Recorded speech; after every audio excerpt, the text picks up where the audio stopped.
Subscribe करिए हमारे channel target UP TET CTET को और बेल आइकन को दबाइए। हेलो दोस्तों, मैं आनंद स्वागत करता हूं आप सभी का आपके अपने channel target UP TET CTET में और ऐप अस्तित्व एकेडमी में। दोस्तों, आपके डीएलएड फोर्थ सेमेस्टर का जो पवन सीरीज है 2025 संस्करण, इसको मैं सॉल्व करा रहा हूं। सभी बहुविकल्पीय अति लघुत्तरीय प्रश्न करा चुका हूं। लघुत्तरीय प्रश्न के 3 क्लास में ले चुका हूं, जिसमें 39 प्रश्न संख्या तक आपके करा चुका हूं और आज यह आपका चौथा पार्ट है, जिसमें हम लोग प्रश्न संख्या 40 से देखने वाले हैं। इससे पहले मैंने राजन सीरीज भी सॉल्व करा दिया है, तो दोनों ही सीरीज आपके बहुत महत्वपूर्ण है। दोनों ही सीरीज से प्रश्न बनते हैं। ज्यादा कम आप लोग में मत फंसिएगा कि ज्यादा प्रश्न किससे आते हैं, कम किससे आते हैं। दोनों सीरीज कर डालिए, ठीक है। प्रीवियस ईयर क्वेश्चन पेपर्स दोनों ही सीरीज में दिए गए हैं, वो कॉमन है वो क्वेश्चंस, ठीक। और पेपर आप अलग से सॉल्व करेंगे तो भी वही प्रश्न इसमें इंक्लूड किए गए हैं। बाकी इसमें जो प्रश्न दिए गए हैं अलग से, ठीक है, प्रैक्टिस के लिए, वो दोनों ही सीरीज में अच्छे हैं। बस आपको ये ध्यान रखना है कि आपको प्रैक्टिस इस तरीके से करना है कि जो गलत सलूशन दिया है उसमें नहीं फंसना है। बहुत सारे प्रश्न जो है मैंने आपको सही कर करके बताया है, ठीक है। तो सलूशन सारे देख लीजिएगा।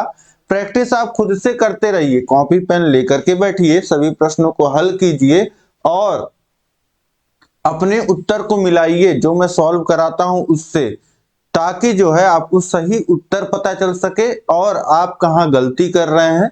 या टाइम भी देखिए कि कितने समय में मैं सॉल्व कर पा रहा हूं। तो सब कुछ आपको खुद से एनालाइज करना है और अच्छे से अपनी तैयारी को बनाते हुए चलना है, ठीक है। तो उम्मीद करता हूं कि आपको सारी चीजें समझ में आ गई होंगी। अब इस क्लास को आप लाइक करिए, अपने दोस्तों में शेयर करिए, ताकि सभी लोग जुड़ जाएं और हम इस क्लास में आगे बढ़ पाए। अब चलिए स्टार्ट करेंगे हम। देखिए, इसी तरीके से आपको सभी विषय पढ़ाए गए हैं। सभी विषयों का लिंक नीचे डिस्क्रिप्शन बॉक्स में दिया गया है, सभी विषयों के प्लेलिस्ट का लिंक।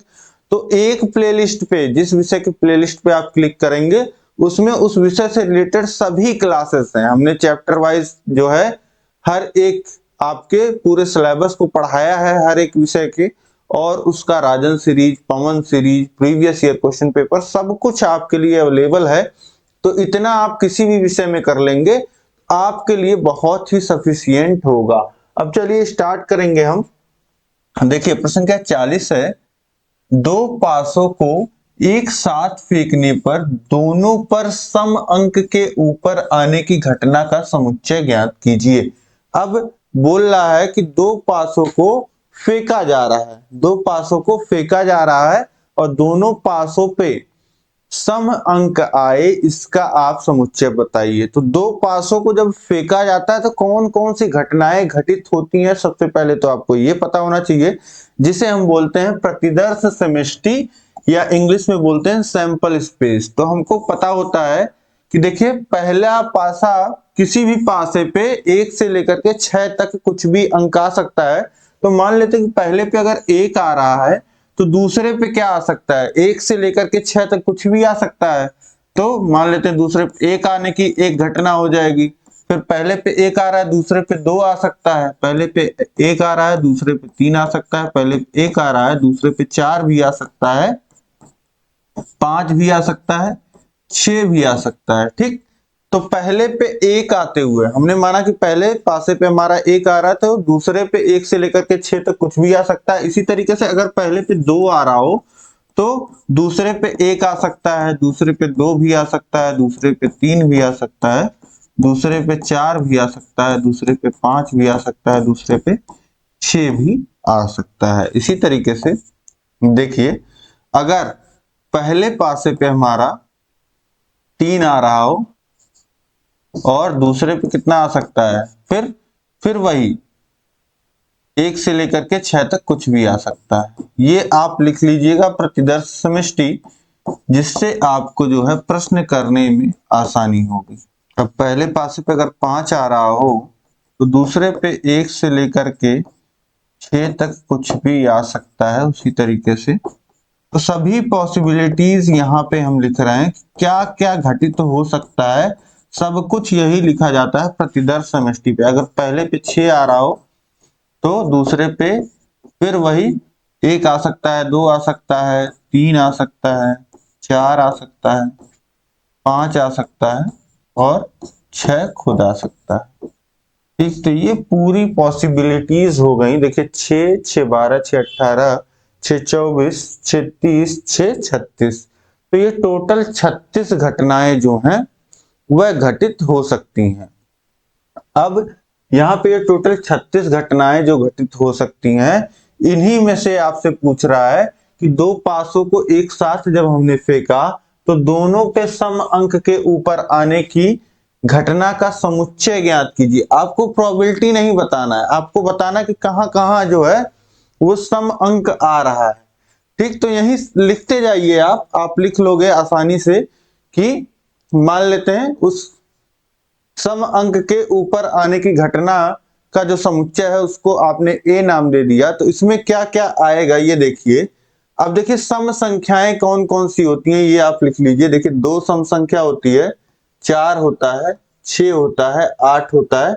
लेकिन हमारी जो पासे पे संख्याएं आती हैं वो केवल 2 4 6 यही तक आती हैं, क्योंकि 6 तक ही पासे पे आता है। तो ये हमारे लिए 2 4 और 6 यही हमको खोजना है। ठीक, तो देखिए पहले पे तो सभी पे 1 आ रहा है, 1 जो है वह सम संख्या है नहीं, तो हमको चाहिए कि जो ये एक घटना है, देखिए ये 36 अलग अलग घटनाएं हैं। जैसे 1 और 1 ये एक घटना है कि दो पासों को फेंका गया और दोनों पे 1 आ गया। ठीक, ये घटना दर्शा रहा है। और 1,2 जो लिखा है ये ऐसी घटना को दर्शा रहा है कि जब दो पासों को फेंका गया, पहले पे 1 आया और दूसरे पे 2 आया। ठीक, तो अब देखिए इसमें तो सभी घटनाओं में ऐसा हो रहा है कि 1 जो है वह पहले पे आ रहा है। तो अब देखिए सब में 1 आ रहा है, तो मतलब कि सब में विषम संख्या आ रही है। अब इसके बाद देखिए इसमें 2 जो है वह आ रहा है सब में, और ये देखिए 1 विषम संख्या और 2 जो है सम संख्या। तो पहला जो हमको मिल जाएगा 2,2 मिल जाएगा, जहां पे हमको दोनों ही सम संख्याएं मिलेंगी। इसी तरीके से 2,3 ये सम संख्या नहीं है 3, तो ये नहीं लिया जाएगा। फिर 2,4 लिया जाएगा और 2,5 नहीं लिया जाएगा, 2,6 लिया जाएगा। इसी तरीके से यहाँ पे देखिए 3 जो है पूरी विषम संख्या सब में आ रहा है। और अब देखिए 4,1 नहीं होगा, 4,2। अब हमको क्या मिलेगा, 4,2 मिलेगा। फिर 4,3 नहीं लिया जाएगा, 4,4 मिलेगा और 4,6 मिलेगा। ठीक, इसके बाद देखिए अब 5 वाली लाइन है जिसमें जो है पहले पासे पे सब में 5 आ रहा है, तो 5 एक विषम संख्या है, तो अब यहाँ पे 5 नहीं लिया जाएगा। अब देखिए 6,1 भी नहीं होगा, 6,2, 6,4 और 6,6 ये आपको मिल जाएगा। 6,2, 6,4 और 6,6 यही आपका पूरी टोटल 9 घटनाएं ऐसी हो जाएंगी। 9 इसमें आपके समुच्चय में ये घटनाएं होंगी जो है दोनों पे देखिए सम संख्याएं आ रही हैं। 2,2 जब आया, मतलब पहले पासे पे भी 2 आया, दूसरे पे भी 2 आया, तो क्या हुआ कि दोनों संख्याओं पे, दोनों पासों पे 2 आया। ठीक, अब इसके बाद देखिए इसी तरीके का एक समुच्चय आप, अगला ही प्रश्न आप में है कि दोनों पे विषम। अगर अपने सीरीज में अगला प्रश्न आप देखेंगे, मैं दिखा देता हूं आपको, ये देखिए ये तो आपका उत्तर हो गया। यहां तक आप समझ गए कि यही आपको बस इतना ही लिखना था, ये आपका उत्तर हो गया, क्योंकि बोला है कि दोनों पर सम अंक ऊपर आने की घटना का समुच्चय ज्ञात कीजिए। तो समुच्चय आपने लिख दिया, यही आपका उत्तर हो गया, यही सेट आपको लिखना था। अब इसके बाद देखेंगे, अगर अगला प्रश्न आप देखोगे, प्रश्न संख्या 41 है, तो यहां क्या कह रहा है कि दोनों पर विषम अंक ऊपर आने की घटना का समुच्चय बताइए। जब दो पासों को एक साथ फेंका जाए तो दोनों पर विषम अंकों के ऊपर आने की घटना का समुच्चय ज्ञात कीजिए। यह आपका अगला प्रश्न है, प्रश्न संख्या 41। तो अब इसी प्रश्न संख्या 40 में ही आप देख लीजिए, अगला जो प्रश्न आपको सॉल्व करना है, प्रश्न संख्या 41 का सलूशन अगर यहीं पे मैं आपको बता दूं, क्योंकि यहाँ पे सब कुछ लिखा हुआ है, तो बहुत ही आसानी से आपको समझ में आएगा। अगर इस समुच्चय को हम लोग बी बोल दें, मतलब एक नाम देना रहता है तो नाम दे दीजिए कि विषम संख्या, अगर यहीं पे दोनों पर सम जैसे बोला है, अगर विषम बोला होता, विषम बोला ही अगले प्रश्न में, तो कैसे आप देखेंगे इसमें देखिए तो विषम अंक कहां कहां आपको मिलेंगे। देखिए विषम संख्याएं कौन कौन सी होती हैं। विषम संख्या जैसे 1 हो गया, 3 हो गया, 5 हो गया। अब इसके आगे 7 लिखने का मतलब नहीं है, क्योंकि 7 जो है पासों पे तो आता ही नहीं है। तो इस तरीके से अब देखिए एक जो है पहले पासे पे एक संख्या सब पे आ रहा है इसमें, ठीक है, 6 घटनाओं में। और उसके बाद यहां देखिए 1,1 ये भी क्या होगा, दोनों जगह विषम। एक जो है विषम संख्या है और दोनों पे ही आ रहा है, तो ये हमारा 1,1 जो हो गया, ये क्या हो गया, दोनों पासों पे जब 1 आएगा तो दोनों पासों पे क्या विषम संख्या आएगी। इसी तरीके से 1,2 नहीं लिया जाएगा, 2 सम संख्या हो जाएगा। 1,3 दोनों ही विषम संख्याएं हैं, और 1,5 ये हो गया, ठीक। अब इसके बाद देखिए 2,1, अब 2 जो है सम संख्या आ गई और सब पे आ रही है, जबकि हमको क्या चाहिए, दोनों ही विषम चाहिए, तो इसमें कोई नहीं मिलेगा। अब 3,1 और 3,2 नहीं लिया जाएगा। इसी तरीके से ये क्या हो जाएगा, 3,1, 3,2 नहीं लिया जाएगा। 3,3 दोनों ही विषम है। 3,5 4 नहीं लिया जाएगा। 3,4 नहीं लिया जाएगा, 4 सम संख्या है। 3,5 लिया जाएगा और 3,6 नहीं लिया जाएगा। इसके बाद देखेंगे 4,1 4,2 हर में 4 आ रहा है, 4 सम संख्या है, तो ये पूरी लाइन में हमको कोई ऐसी संख्या नहीं मिलेगी, कोई ऐसा घटना नहीं मिलेगा कि दोनों पासों पे जो है विषम संख्या आई हो। इसी तरीके से 5,1 आपको मिल जाएगा, जो है दोनों विषम संख्याएं हैं, 5,3 और 5,5, ठीक, ये हो गया। अब यहाँ पे आप देखिए तो 6,6 वाले लाइन में आपको कोई जो है ऐसी घटना नहीं मिलेगी कि दोनों पासों पे जो है विषम संख्या आ रही हो, क्योंकि 6 सब में आ रहा है, 6 एक सम संख्या है। तो यहीं पे आपका जो है ये समुच्चय हो जाएगा। अब देखिए ए हो गया सम संख्या, दोनों पे सम संख्याएं आ रही हो, और बी हो गया आपका विषम संख्या, ठीक। ये आपको उत्तर, ये पहला जितना सॉल्व किया था हमने, ये 40 वाले प्रश्न का उत्तर हो गया, और ये जो बी हमने लिखा ये आपके प्रश्न का 41 का उत्तर हो गया। तो दोनों ही प्रश्न आपने समझ के कर लिए बहुत ही आसानी से। इसके बाद देखिए प्रश्न क्या 42 है, एक समांगी पासे को 54 बार फेंकने पर यह दृष्टिगत हुआ कि सम अंकों के ऊपर आने की संख्या 25 है। यह बताइए कि विषम अंकों के ऊपर आने की कुल संख्या कितनी होगी। अब देखिए यहाँ पे बात हो रही है कि एक पासे को 54 बार फेंका गया है, और उसमें जो है 25 बार जो है वह सम अंक ऊपर आए हैं, तो विषम अंक कितनी बार ऊपर आए होंगे ये आपको बताना है। अब समझिए यहाँ पे कि एक ही पासा फेंका जा रहा है। जब एक पासा फेंका जाता है तो क्या क्या घटनाएं घटित होती हैं, 1 आ सकता है, 2 आ सकता है, 3 आ सकता है, 4 आ सकता है, 5 आ सकता है, 6 आ सकता है। ये जो है घटनाएं घटित हो सकती हैं किसी पासे पे, ये 6 घटनाएं। अब देखिए इसमें सम अंक कौन कौन से हैं, सम अंक कौन कौन से हैं, सम अंक है आपका 2, 4 और 6, और विषम अंक कौन कौन से हैं, विषम अंक है आपका 1, 3 और 5, ठीक। तो 3 आपके सम अंक हैं और 3 जो है विषम अंक हैं। तो अब जो पासे पे, अब देखिए केवल सम अंक और विषम अंक ही हैं, इसके अलावा और कुछ नहीं है, ठीक। तो जब भी जितनी बार भी पासे को फेंका गया है उस पे या तो सम अंक आएगा या तो विषम अंक आएगा, और तीसरा कुछ नहीं आएगा, ठीक है, क्योंकि तीसरा और कुछ है ही नहीं, ठीक। तो ये समझ गए आप। अब देखिए यहां पे आप चाहें तो लिख सकते हैं पासा फेंकने की संख्या जो होगा वह बराबर होगा पासे पे सम अंक आने की संख्या, सम अंक आने की संख्या प्लस विषम अंक आने की संख्या, ठीक। ये समझ गए आप, विषम अंक आने की संख्या इस तरीके से। और देखिए पासे पे कुल फेंकने की जो संख्या है वह कितनी है, 54 है, और पासे पे सम अंक आने की जो संख्या है वह 25 है। तो विषम अंक आने की संख्या कितनी हो जाएगी, विषम अंक आने की जो संख्या हो जाएगी वह हो जाएगी 25 को इधर भेज दीजिए तो 54 माइनस 25, ये हो जाएगा विषम अंक आने की संख्या। यही आपसे पूछ रहा है कि विषम अंक के ऊपर आने की कुल संख्या कितनी होगी। तो 54 में से 25 आप घटा लोगे तो 25 और 4 29 आपको मिल जाएगा। तो ये हो जाएगा कितना 29, यही आपका उत्तर हो जाएगा 29।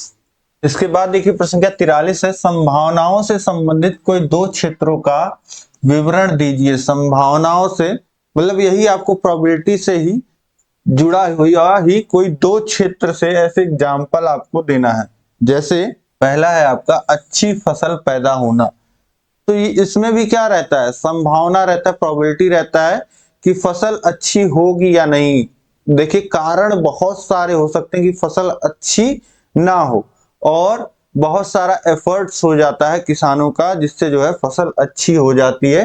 तो दोनों ही प्रोबेबिलिटी रहती है कि फसल जो है अच्छी हो या खराब हो। तो यहाँ पे ये भी एक संभावना का जो है स्टेटमेंट है, ठीक। तो इसलिए ये जो हो गया आपका एक स्टेटमेंट हो गया। और दूसरा हो गया वर्षा की संभावना होना, ये भी आपका जो है संभावनाओं से संबंधित ये भी क्षेत्र है। ये वर्षा का क्षेत्र है और ये फसल कैसी होगी इसका क्षेत्र है, ठीक। तो इस तरीके से ये समझ गए आप। उसके बाद देखिए प्रश्न संख्या 44 है, यदि दो सिक्के एक साथ 40 बार उछाले गए और चित्त चित्त चित्त पट पट चित्त क्रमशः 9, 8 और 12 बार आए हो तो बताइए कि पट पट कितनी बार आया होगा। अब देखिए जब भी जो है दो सिक्कों को उछाला जाता है तो क्या क्या आपको घटनाएं मिलती हैं, हेड टेल या टेल हेड हो जाता है, या हेड हेड हो जाता है, या टेल टेल। ये चार घटनाएं यही आपसे तो बोल रहा है चित्त चित्त, ठीक। तो हेड हेड और चित्त पट, तो हेड टेल और पट और चित्त, और ये जो है आपका पट पट के बारे में आपसे पूछ रहा है, यानी कि टेल टेल जो है ये कितनी बार आएगा। तो यहाँ पे आप चाहें अगर तो लिख सकते हैं किसी भी, ठीक है, कुल जितनी बार जो आपका सिक्का दोनों उछाला गया वह कितनी बार, 40 बार उछाला गया, ठीक। तो इन 40 बार में यही केवल चार घटनाएं तो घटित हो सकती हैं। तो यहाँ पे लिख सकते हैं n, मतलब जितनी बार ये घटना आपकी घटित हुई है। जैसे यहाँ पे लिखा है चित्त चित्त, तो आप चित्त चित्त भी लिख सकते हैं, मतलब चित्त चित्त आने की संख्या ये n, और ब्रैकेट में चित्त चित्त मतलब कि ये चित्त चित्त कितनी बार आया है ये दर्शा रहा है, प्लस n आप लिख सकते हैं चित्त पट, प्लस आप लिख सकते हैं n पट और चित्त, और प्लस n आप लिख सकते हैं n पट पट, जो आपको नहीं दिया गया है, पूछ रहा है, ठीक। देखिए जो भी घटना घटित होगी जब भी सिक्का उछाला जाएगा तो इन्हीं चारों में से तो कुछ ना कुछ आएगा। तो अगर हम कुल संख्या जोड़ दें कि ये कितनी बार आया, ये कितनी बार आया, ये कितनी बार आया और ये कितनी बार आया, तो ये कुल घटना किसके बराबर होना चाहिए, जितनी बार सिक्का उछाला गया। तो यहाँ पे हमको संख्या दे दिया है 9 धन 8 धन 12, और ये n पट पट पूछ रहा है बराबर 40, और n पट पट अगर देखा जाए, अब देखिए यहाँ पे सबको जोड़ेंगे तो कितना हो जाएगा, 8 और 12 20 और 9 29, तो 40 माइनस 29 हो जाएगा। और ये कितना आ जाएगा, संख्या कितनी आ जाएगी, पट पट कितनी बार आया होगा, 11 बार आया होगा। इसके बाद देखिए प्रश्न संख्या 45 है, एक पासे को 1000 बार फेंकने पर प्राप्त परिणाम 1 2 3 4 5 6 की बारंबारताएं निम्नलिखित सारणी में दी हुई हैं। 1 2 3 4 5 6 में प्रत्येक के आने की का प्रतिशत ज्ञात कीजिए। 2021 में पूछा हुआ प्रश्न है। अब समझिए इस प्रश्न को कि 1000 बार किसी एक पासे को 1000 बार फेंका गया और हर बार लिखा गया कि क्या आ रहा है। जैसे पहली बार फेंका गया 1 आया, दूसरी बार मान लेते हैं 5 आ गया, तीसरी बार 3 आ गया, चौथी बार 4 आ गया और पांचवी बार 6 आ गया। फिर इसी तरीके से 1 आ गया, 2 आ गया, मतलब जितनी बार 1000 बार इसी तरीके से लिखा गया। और देखा गया कि 1 कितनी बार आया है, 185 बार, 2 145 बार, 3 160 बार, 4 140 बार, 5 180 बार और 9 जो है 190 बार। इनको सबको जोड़ेंगे आप तो आपको मिल जाएगा 1000। ठीक, इतना आप समझ गए। अब इसके बाद आपसे पूछ क्या रहा है, देखिए आपको सबकी बारंबारता है, इसी को बोलते हैं बारंबारता। ठीक, 1 185 बार आया तो 1 की बारंबारता कितनी हो गई, 185। ठीक, अब समझिए कि आपसे पूछ क्या रहा है, प्रत्येक के आने का प्रतिशत ज्ञात कीजिए। अब बोल रहा है कि कितना प्रतिशत यह आया है। जैसे 1000 में 185 बार आया तो कितना प्रतिशत होगा, यही आपको निकालना है। तो बहुत ही आसान है प्रतिशत निकालना। यहाँ पे देखिए, किसी भी संख्या का प्रतिशत निकालने के लिए हम क्या करते हैं, जैसे 185 बार एक आया है और कुल घटना कितनी थी, 1000 थी, तो 1000 में से 185 बार जो है एक आया है, इसको प्रतिशत में बदलने के लिए क्या करते हैं, 100 से गुणा कर देते हैं और प्रतिशत चिन्ह लगा देते हैं। अब देखिए 100 से गुणा करेंगे 2 शून्य कट जाएगा और 10 से भाग होगा तो हो जाएगा 18.5%। 18.5% ये हो गया। ठीक, अब इसके बाद देखिए अगला इसी तरीके से आप करेंगे। 145 बार आया है तो बस 185 की जगह 145 कर लीजिए। 145 बटे 1000 गुणे 100 और प्रतिशत, 2 शून्य कटा, 2 शून्य कटा, 10 से भाग होगा तो एक स्थान पे दशमलव लग जाएगा, ये आ जाएगा कितना, 14.5%। इसी तरीके से 160 में 1000 का भाग होगा, 100 से गुणा होगा तो ये आ जाएगा 16.0%। ये आ जाएगा 14.0% और ये आ जाएगा 18.0% और ये आ जाएगा आपका 19.0%। ठीक, तो इस तरीके से बस यही आपको प्रतिशत बताना था, ये आपने आसानी से यहाँ पे बता दिया। आसानी से, बिल्कुल बहुत ही आसानी से आप निकाल सकते हैं। अब इसके बाद नेक्स्ट क्वेश्चन हम देखेंगे, प्रश्न संख्या 46 है, यदि कोई कंपनी 10 लाख शेयर आमंत्रित करती है और उसे प्राप्त करने के लिए 50 लाख लोग जो है आवेदन करते हैं, तो प्रत्येक आवेदन का उस कंपनी का शेयर प्राप्त करने की संभावना ज्ञात कीजिए। अब यहाँ पे एक कंपनी जो है अपने शेयर ऑफर कर रही है कि आप जो है, ये हमारा शेयर है, इतना पैसे का है, आप ले लीजिए और हमारे कंपनी में भागीदार बन जाइए, शेयर होल्डर बन जाइए। ठीक, अब इस तरीके के कितने हैं, 10 लाख शेयर हैं, जिसमें जो है 50 लाख लोग जो हैं उस शेयर को खरीदना चाहते हैं। ठीक, तो अब बोल रहा है कि किसी एक व्यक्ति को शेयर मिलने का प्रोबेबिलिटी, संभावना क्या है। ठीक है, तो ध्यान से पढ़ लीजिएगा प्रश्न कि यदि कोई कंपनी 10 लाख शेयर आमंत्रित करती है और उसे प्राप्त करने के लिए 50 लाख लोग आवेदन करते हैं, तो प्रत्येक आवेदक का उस कंपनी का शेयर प्राप्त करने की संभावना ज्ञात कीजिए। तो यहाँ पे संभावना अगर निकाला जाए तो किस तरीके से होगा, देखिए ये होगा, संभावना जब भी हम निकालते हैं तो नीचे लिखते हैं कुल घटनाएं जो घटित हो सकती हैं। कुल घटनाएं जो घटित हो सकती हैं, तो 50 लाख लोगों ने आवेदन किया है, ये एक बड़ी घटना है। तो यहाँ पे लिखेंगे कितना, 50 लाख। तो ये हो गया आपका 50 लाख। और कितने शेयर हैं, शेयर हैं आपके 10 लाख। तो अब देखिए, जो किसी आदमी, जैसे कुल जो आदमी है वह है 50 लाख और 10 लाख शेयर हैं, तो इसी 10 लाख में से हम क्या लिखते हैं, अनुकूल घटना बटे कुल घटनाएं। तो कुल घटनाएं क्या है, कुल आदमी जिसने अप्लाई किया है वो, और अनुकूल घटना तब बोलते हैं जो हमारे अनुसार घटना घटित हो जाती है, मतलब कि हम शेयर खरीदना चाह रहे हैं और शेयर हमको मिल जाए, तो ये घटना कितनी घटित हो सकती है, 10 लाख, क्योंकि 10 लाख ही शेयर हैं तो ऊपर लिखा जाएगा 10 लाख, नीचे लिखा जाएगा 50 लाख। अब देखिए यहाँ पे सारे शून्य जो हैं वो कट जाएंगे, ठीक है। 6 शून्य से 6 शून्य कट गया, बचा कितना 1/5, यानी कि प्रोबेबिलिटी कितना हो जाएगा, संभावना कितना होगा एक व्यक्ति को शेयर मिलने का, 5 व्यक्तियों में से एक शेयर जो है 1/5, ये आपकी संभावना हो जाएगी। इसके बाद देखिए प्रश्न संख्या 47 है, 10 छात्रों द्वारा प्राप्त किए गए निम्नलिखित अंकों का बहुलक ज्ञात कीजिए। यहाँ पे बहुलक बताना है, तो बहुलक वो संख्या होती है जो बार बार आई रहती है, जैसे 62, 65, 63 और 70 यहाँ आपको दिख रहा है, 70 यहाँ भी दिख रहा है और 70 यहाँ भी दिख रहा है।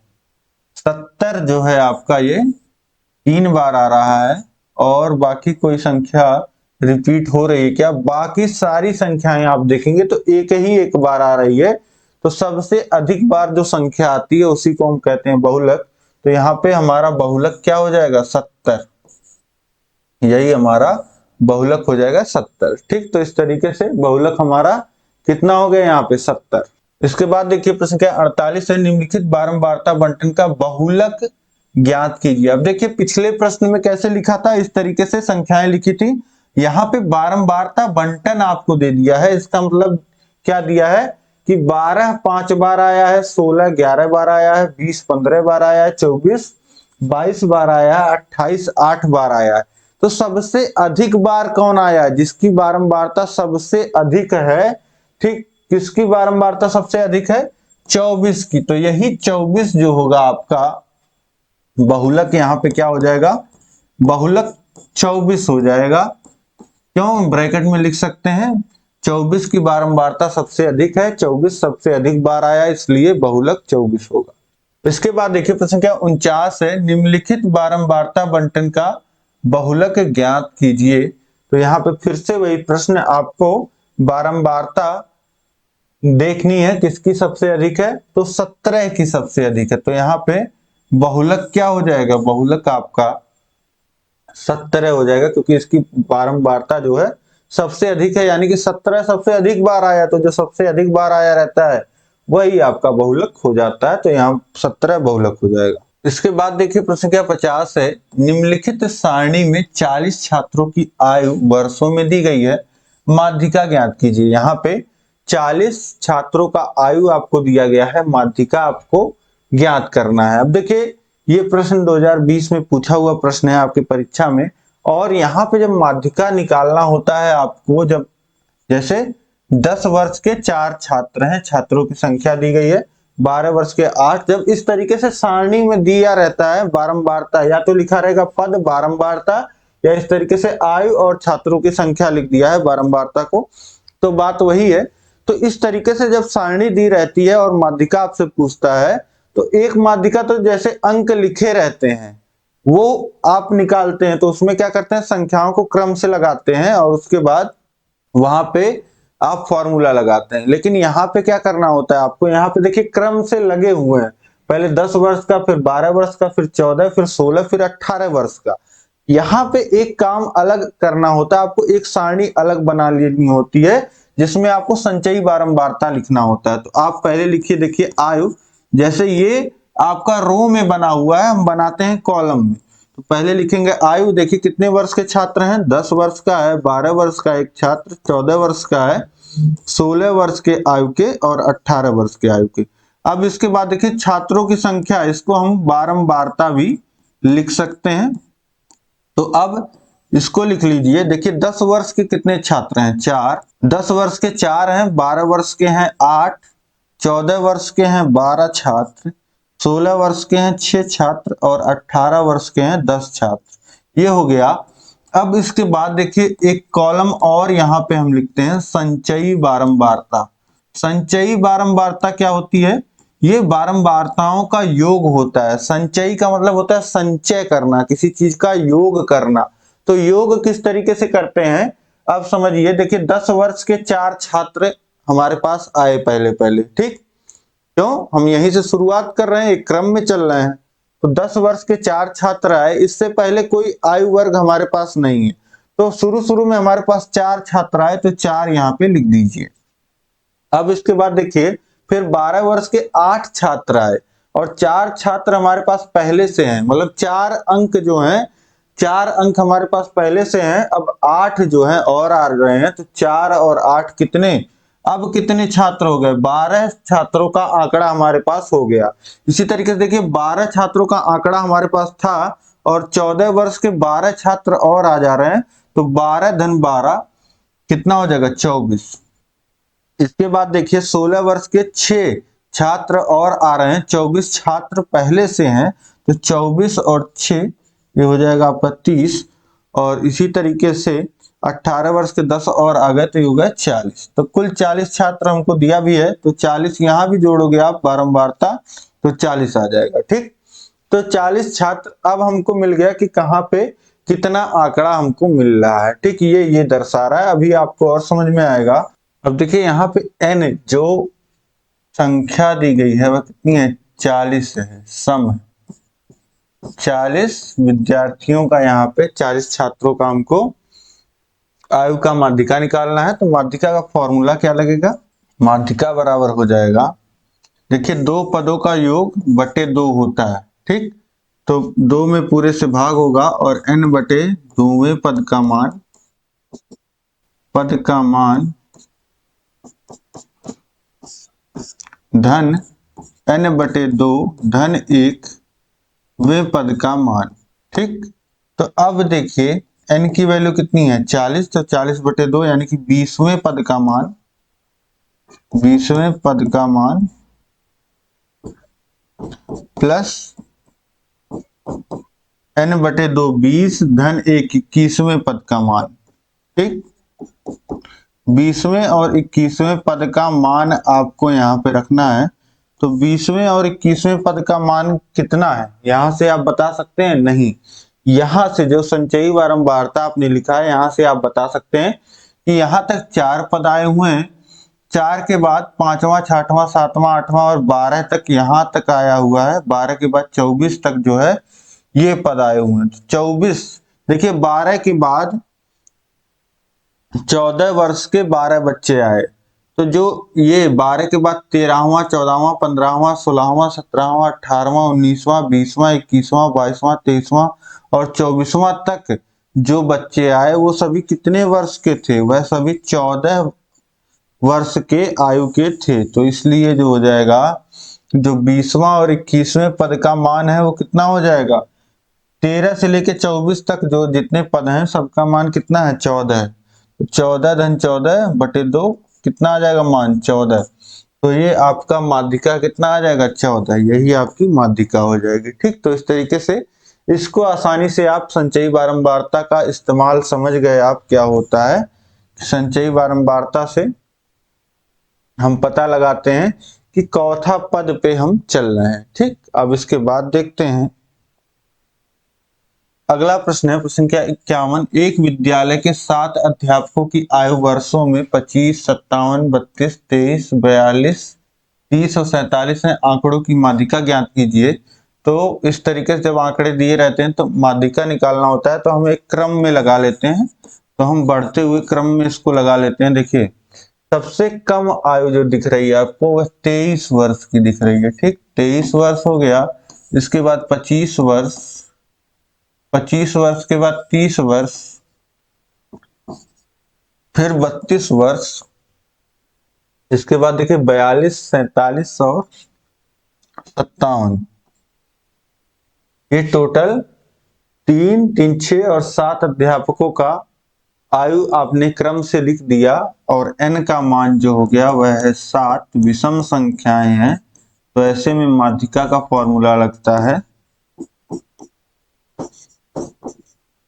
n धन 1 बटे 2वें पद का मान, 2वें पद का मान, तो n की वैल्यू कितनी है, 7, 7 धन 1 8 और 8 बटे 2 कितना हो जाएगा, 4वें पद का मान। 4वां पद कौन सा है, यहाँ पे जो आपने क्रम से लगाया है उसी में देखिएगा, पहला दूसरा तीसरा और ये चौथा 32, यही आपकी माध्यिका हो जाएगी। माध्यिका मतलब बीचों बीच का पद होता है, तो 3 पद इधर छूट गए हैं, 3 पद इधर छूट गए हैं, बीच वाला जो पद हो गया संख्या, यही आपका माध्यिका हो गया 32। अब इसके बाद देखिए क्या 52 है, निम्नलिखित सारणी से माध्यिका ज्ञात कीजिए। सारणी से माध्यिका ज्ञात करना है तो पद और बारंबारता जो दिया है इसके साथ साथ एक और कॉलम यहाँ पे आपको बनाना पड़ेगा संचयी बारंबारता का। इसको बना लीजिए। अब देखिए सबसे पहले लिख लीजिए पद को, तो 3 है, 4 है, 6 है, 8 है और 12 है। 3 की बारंबारता 3 2 बार आया है, 4 5 बार आया है, 6 4 बार आया है, 8 5 बार आया है, 12 3 बार आया है। देखिए सबसे पहले बारंबारता, ये जितनी बारंबारता पहले की 2 पद आए, 3 के 2 पद आए, फिर 4 के 5 पद आ रहे हैं, 2 पद पहले आ चुके हैं, तो 2 और 5 7, अब 7 और 4 11, 11 और 5 16, 16 और 3 19, यानी कि टोटल यहां भी करेंगे तो कितना आ जाएगा, ये जोड़ लीजिए 7 4 11 और 5 16 और 3 19। ठीक, ये 19 यानी कि n की जो संख्या हो गई, n की जो संख्या हो गई, कितनी संख्याएं हैं यहाँ पे, वह है 19 जो कि विषम संख्या है। तो विषम के केस में माध्यिका का फॉर्मूला क्या लगता है, अभी पिछले प्रश्न में आपने देखा, ये होता है n धन 1 बटे 2वें पद का मान। n की वैल्यू कितनी है यहाँ पे, 19 है, 19 धन 1 यानी कि 20, 20 बटे 2 यानी कि 10वें पद का मान। अब 10वां पद कहाँ पे है ये आपको देखना है। संचयी बारंबारता से यहाँ तक 2 पद आए, यहाँ तक 7 पद आए, 7 के बाद जो ये सब पद किसके आए, 8वां 9वां 10वां 11वां, ये 6 के पद आ रहे हैं। तो यहाँ पे 10वें पद का मान कितना हो जाएगा, 6 हो जाएगा। ठीक, तो यहाँ पे माध्यिका कितना हो जाएगा, 6। माध्यिका जो आ गया वह 6 आ गया।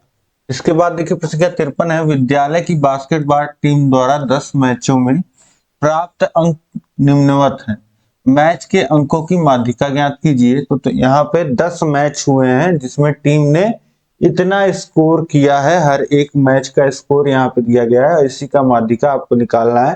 तो माध्यिका निकालने के लिए सबसे पहले हम देख लेते हैं, इसको क्रम से लगा लेते हैं।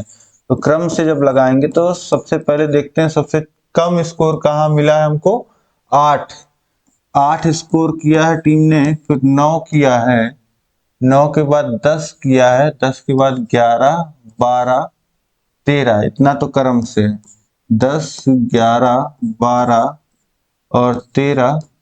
इसके बाद देखते हैं 13 के बाद 14 नहीं दिख रहा है, 14 नहीं है, 15 है, 15 के बाद 18 है, 19 है और इसके बाद कोई संख्या बच नहीं रही है, 22 है। टोटल 10 मैच का दिया गया यहाँ पे देखिए 3 2 5 3 2 5, यानी कि ये 10 मैचों का यहाँ पे हमारा क्रम हो गया। अब यहाँ पे n क्या है, n है 10 जो कि सम संख्या होती है, और माध्यिका जो हो जाएगा वह फॉर्मूला आप लगा दीजिए, जब सम होता है तो 2 पदों का योग होता है n बटे 2वें पद का मान, और प्लस होता है n बटे 2 धन 1वें पद का मान। ठीक, अब n की वैल्यू है 10, तो 5वें पद का मान n बटे 2 5वें पद का मान, और n बटे 2 यानी कि 5 धन 1 यानी कि 6वें पद का मान बटे 2। अब 5वें पद का मान कितना है, देखिए 1 2 3 4 5 12 और 13, 12 है 5वें का और 6वें का 13 है बटे 2, 25 बटे 2 हो जाएगा, यानी कि 12.5 ये माध्यिका आ जाएगा। इन्हीं दोनों का जो मीन आता है, दोनों का एवरेज यही होता है आपका माध्यिका। 4 पद इधर छूट गया, 4 उधर छूट गया, बीच के आपके यहाँ 2 पद बीच में मिल रहे हैं, तो इन्हीं दोनों का औसत कितना हुआ, 12.5, ये आपका माध्यिका हो जाएगा। इसके बाद देखिए प्रश्न संख्या 54 है, नीचे दी गई तालिका को देखकर प्रश्नों के उत्तर दीजिए। यहाँ पे एक तालिका दी गई है जिसमें जो है क्रम संख्या 1 से लेकर 7 तक है, और वर्ग दिया गया है 5 से 10, टैली चिन्ह से बारंबारता दिखाया गया है। देखिए टैली चिन्ह में 1 दिखाना होता है, ऐसे दिखाते हैं, 2 तो 2 पाई, 3 तो 3 पाई, 4 तो 4 पाई, 5 के लिए एक बार ऐसे कट हो जाता है और इसके आगे 1 6 इस तरीके से। ठीक, अब समझ गए आप। तो यहाँ पे बारंबारता 11 दिखाने के लिए देखिए 5 और 5 और 1 यानी कि 11 इस तरीके से दिखाया गया है। अब यहाँ पूछ रहा है कि इस तालिका में कितने वर्ग हैं, तो कितने वर्ग हैं, क्रम लिखा ही हुआ है, 7 वर्ग हैं आपके। ये 5 से लेके 10 तक, 10 से लेके 15 तक, इन्हीं को वर्ग कहते हैं। और ये संख्या में कितने हैं, 7 वर्ग हैं। वर्ग 25 30 में निम्न सीमा और उच्च सीमा क्या है, तो यहीं से पता चल रहा है 25 जो है वह निम्न सीमा है, ठीक, और जो 30 है वह उच्च सीमा है। इसके बाद देखिए वर्ग 30 35 में वर्ग अंतराल कितना है, तो वर्ग अंतराल निकालने के लिए उच्च सीमा में से निम्न सीमा घटा देंगे तो कितना आ जाएगा, 5। इसके बाद देखिए वर्ग 35 से 40 में कितनी टैली लगी हैं, तो यहाँ पे देखिए इसकी बारंबारता 10 है तो 10 टैली लिख सकते हैं। इसके बाद देखिए किस वर्ग की बारंबारता 10 है, किस वर्ग की बारंबारता 10 है, तो 10 देखिए 35 से 40, 35 से 40 ये जो वर्ग है इसकी बारंबारता 10 है। तालिका में कुल कितने टैली हैं, तो तालिका में कुल टैली निकालने के लिए इसको बारंबारता को जोड़ लीजिए। देखिए 11 और 4 15 और 12 27 और 18 जोड़ेंगे 27 में, तो ये कितना हो जाएगा, 45 45 और 14 ये कितना हो जाएगा, ये 59 हो जाएगा, और 3 59 और 3 ये हो जाएगा 62 और 10 72, 72 टैली चिन्ह है। तालिका में कुल बारंबारता कितनी है, तो ये भी 72 है। और किस वर्ग की बारंबारता सबसे अधिक है, सबसे अधिक देखिए बारंबारता कितनी है, 18 है, और ये किस वर्ग की है, 20 से 25, 20 से 25 वर्ग की। तो इस तरीके से यहाँ पे आपने प्रश्न संख्या 54 तक देख लिया। उम्मीद है कि सभी प्रश्न जो हैं आपको बिल्कुल अच्छे से समझ में आ गए होंगे, और किसी प्रश्न में कोई दिक्कत होगा तो कमेंट करके बताइएगा। ये क्लास आपको कैसी लगी कमेंट करके बताइए, और इस क्लास को लाइक कर दीजिए, अपने दोस्तों में शेयर कर दीजिए सभी ग्रुपों में। चैनल पे नए हैं तो चैनल को सब्सक्राइब कर लीजिए, उसके साथ ही बेल आइकन पे क्लिक करिएगा। नीचे सभी विषयों का लिंक दिया गया, सभी विषयों को पढ़िए, अपनी तैयारी को बेहतर बनाइए। और अगर आप चाहते हैं कम समय में बेहतर ढंग से पढ़ाई करना, तो आपको नीचे ऐप का लिंक दिया गया है, उस पर क्लिक करके आप जरूर पढ़ाई करिएगा, ठीक। और इसी तरीके से सभी सुविधाएं आपके लिए उपलब्ध हैं। अगर आप कहीं डाउट है आपको तो नंबर पे कांटेक्ट कर सकते हैं, वहां से पूछ सकते हैं, या व्हाट्सएप कर सकते हैं। आपको सभी विषय जो हैं हमने पढ़ाए हैं, आपकी पूरे सिलेबस को चैप्टर वाइज पढ़ाया है। उसके नोट्स आपको मिल जाएंगे ऐप पे, और टेस्ट सीरीज मिल जाएगा चैप्टर वाइज हर एक सब्जेक्ट का। और आपको पूरा व्यवस्थित जो है राजन पवन का सलूशन मिलेगा, प्रीवियस ईयर क्वेश्चन पेपर मिलेगा, उसका सलूशन मिलेगा, और डाउट सेशंस मिलेंगे। अब कहीं भी कोई भी दिक्कत हो तो आप मुझे जरूर बताइएगा। मिलते हैं नेक्स्ट क्लास में। जय हिंद, जय भारत।